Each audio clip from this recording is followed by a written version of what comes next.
ಎಲ್ರಿಗೂ ನಮಸ್ಕಾರ. ಇವತ್ತಿನ ವಿಡಿಯೋದಲ್ಲಿ ನಾನು ಪಾಲಕ್ ಮಶ್ರೂಮ್ ಗ್ರೇವಿ ಮಾಡ್ತಾ ಇದ್ದೀನಿ. ಹೇಗೆ ಮಾಡೋದಂತ ನೋಡೋಣ ಬನ್ನಿ. ಸ್ಟವ್ ಮೇಲೆ ಒಂದು ಪಾತ್ರೆ ಇಟ್ಕೊಂಡಿದ್ದೀನಿ. ಈಗ ಸ್ಟವ್ ಹಚ್ಕೊಳ್ಳೋಣ.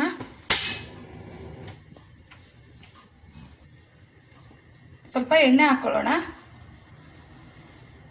ಗ್ರೇವಿಗೆ ಎಷ್ಟು ಬೇಕೋ ಅಷ್ಟು ಎಣ್ಣೆ ಹಾಕ್ಕೊಳ್ಳೋಣ. ಇವಾಗ ಎಣ್ಣೆ ಕಾದಿದೆ.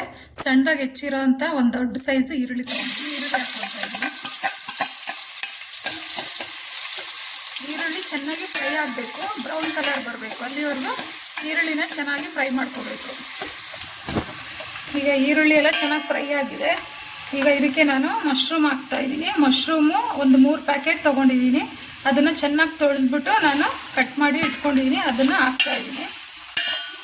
ಇದು ಮಶ್ರೂಮು ನೀರು ಬಿಟ್ಕೊಳ್ಳುತ್ತೆ. ಅಲ್ಲಿವರೆಗೂ ಚೆನ್ನಾಗಿ ನಾವು ಬೇಯಿಸ್ಕೋಬೇಕು.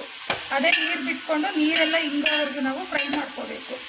ಇದು ಫ್ರೈ ಆಗ್ತಾ ಇರಲಿ. ಅಷ್ಟರಲ್ಲಿ ಒಂದು ಮಸಾಲೆ ಮಾಡೋದಿದೆ, ಅದನ್ನು ಮಾಡೋಣ. ಮಸಾಲೆ ರುಬ್ಕೊಳ್ಳೋದಕ್ಕೆ ನಾನು ಎಲ್ಲ ರೆಡಿ ಮಾಡಿ ಇಟ್ಕೊಂಡಿದ್ದೀನಿ. ಅದಕ್ಕೆ ನಾನು ಒಂದು 7-8 ಹಸಿಮೆಣಸಿನ್ಕಾಯಿ ತೊಗೊಂಡಿದ್ದೀನಿ.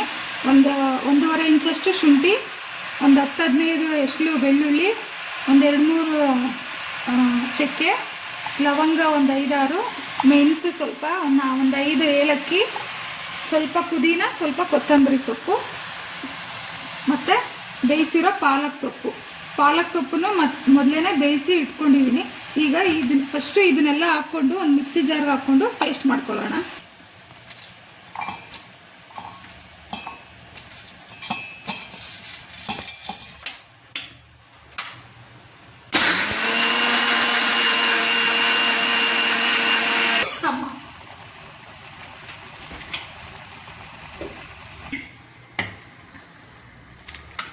ಇದು ನೋಡಿ ರುಬ್ಬಿ ಆಗಿದೆ. ಇದಕ್ಕೇನೆ ನಾನು ಈಗ ಬೇಯಿಸಿರೋ ಅಂಥ ಪಾಲಕ್ ಸೊಪ್ಪನ್ನ ಹಾಕ್ಕೊಂಡು ಮತ್ತೆ ಇನ್ನೊಂದ್ಸಲಿ ಗ್ರೈಂಡ್ ಮಾಡ್ಕೊತೀನಿ. ನೋಡಿ ಈ ಥರ ನುಣ್ಣಗೆ ಪೇಸ್ಟ್ ಮಾಡ್ಕೋಬೇಕು ನಾವು ಎಲ್ಲ ಮಸಾಲೆನೂ.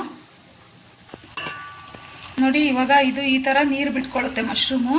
ಈ ಥರ ಎಲ್ಲ ನೀರು ಬಿಟ್ಟು ಇದು ನೀರೆಲ್ಲ ಹಿಂಕೋಬೇಕು. ಇದು ಚೆನ್ನಾಗಿ ನೀರೆಲ್ಲ ಹಿಂಗಾದ್ಮೇಲೆ ನಾವು ಏನು ರುಬ್ಕೊಂಡಿದ್ದೀವಲ್ಲ ಮಸಾಲೆನ ಹಾಕ್ಬೇಕು. ಇದು ನೀರೆಲ್ಲ ಚೆನ್ನಾಗಿ ಹಿಂಕೊಳ್ಳಿ.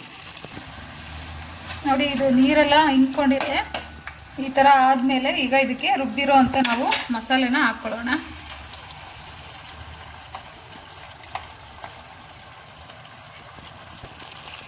ಮಸಾಲೆ ಹಾಕ್ಬಿಟ್ಟು ಚೆನ್ನಾಗಿ ಮಿಕ್ಸ್ ಮಾಡ್ಕೋಬೇಕಿದು.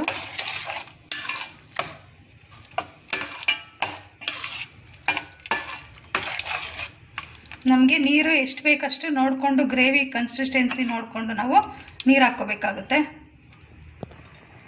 ಇದಕ್ಕೆ ಇವಾಗ ನಾನು ಸ್ವಲ್ಪ ಅರಿಶಿನ ಹಾಕ್ಕೊತಾ ಇದ್ದೀನಿ. ಅದಕ್ಕೆ ಸ್ವಲ್ಪ ಗರಂ ಮಸಾಲ ಹಾಕ್ಕೊತಾ ಇದ್ದೀನಿ. ರುಚಿಗೆ ತಕ್ಕಷ್ಟು ಉಪ್ಪು, ನಿಮ್ಮ ರುಚಿಯ ಅನುಗುಣವಾಗಿ ಉಪ್ಪನ್ನು ಹಾಕ್ಕೋಬೋದು. ಎಲ್ಲ ಚೆನ್ನಾಗಿ ಮಿಕ್ಸ್ ಮಾಡ್ಕೋಬೇಕು. ಮಿಕ್ಸ್ ಮಾಡಿ ಇದನ್ನು ಮೀಡಿಯಮ್ ಊರಿನಲ್ಲೇ ಚೆನ್ನಾಗಿ ಎಣ್ಣೆ ಬಿಡೋವರೆಗೂ ಇದು ಚೆನ್ನಾಗಿ ಫ್ರೈ ಆಗಬೇಕು.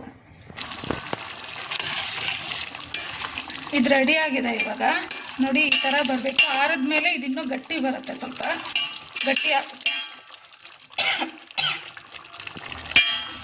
ಇದಾಗಿದೆ. ಇದು ನಿಮಗೆ ಚಪಾತಿ, ರೋಟಿ ಮತ್ತು ರೈಸ್ಗೂ ತುಂಬ ಚೆನ್ನಾಗಿರುತ್ತೆ. ಇದು ನೋಡಿದ್ರಲ್ಲ ಮಶ್ರೂಮ್ ಪಾಲಕ್ ಗ್ರೇವಿ ಹೇಗೆ ಮಾಡೋದು ಅಂತ. ಮತ್ತೆ ಸಿಗ್ತೀನಿ ಮತ್ತೊಂದು ವಿಡಿಯೋದೊಂದಿಗೆ. Thank you, bye.